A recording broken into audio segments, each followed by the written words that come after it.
So I was scrolling on Instagram recently and I found this hilarious page that just has SpongeBob and a bunch of other characters singing random songs, a lot of times like old rock songs. And I stumbled across this one. On the ground I laid, motionless in pain. I can see my life passing before my eyes. I will not die. I'll wait here for you. In my time of dying. Isn't that great? The funny thing is, like most other millennials, if you guys are like early 30s, probably in high school, you know, the emo music was really popular and you heard 3 Days Grace all the time and stuff like, you know, those riffs, we all know them. I was a big fan of them back then too. I knew the hits, but I never had any of their albums. Back then it would have been like a CD. I had actually never heard the song Time of Dying before, and hearing the SpongeBob crew sing it was my first time hearing it, and I was like, wait a minute, what is this?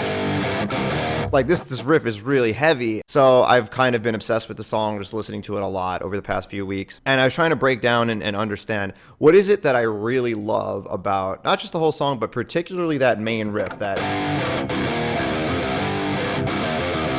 I'll play you the actual recording of it right here.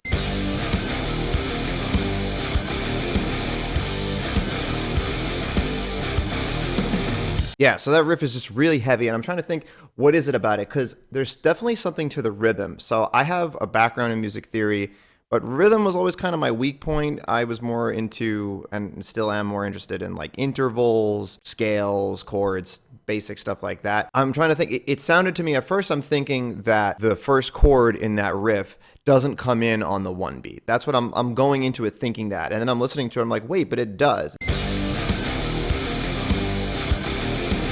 And so I'm realizing, okay, well, for one thing, I was both wrong and right about the first chord coming in on the one beat or not coming in on the one beat. The song is clearly in 6/4. We can tell if we start counting to it.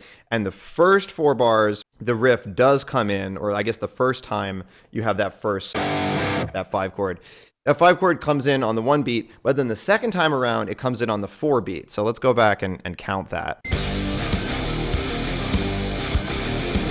Which makes it really, I don't even know, it just makes it really cool. And the other thing I noticed about it is the length of that 5 chord. And I'm thinking to myself, because I'm not an expert on this rhythm stuff, I'm trying to count where it ends, and I'm going like, if we go 8th notes, it would be like this.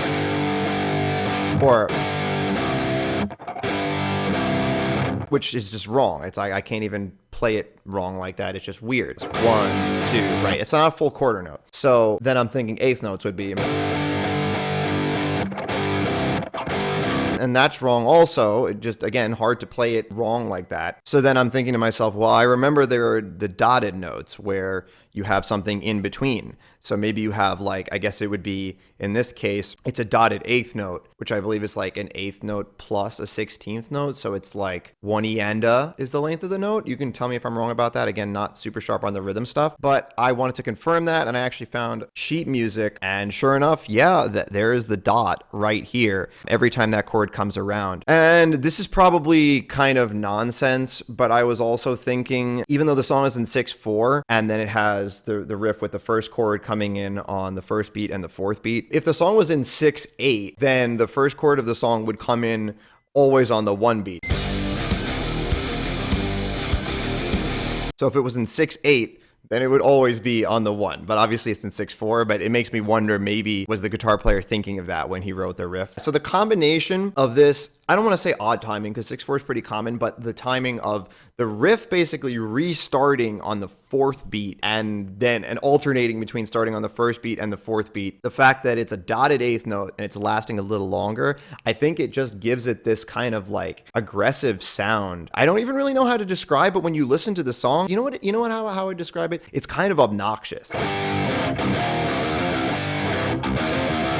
And this song overall also makes me really impressed at how much heaviness they get out of just 5/1, because the verse is basically just 5/1.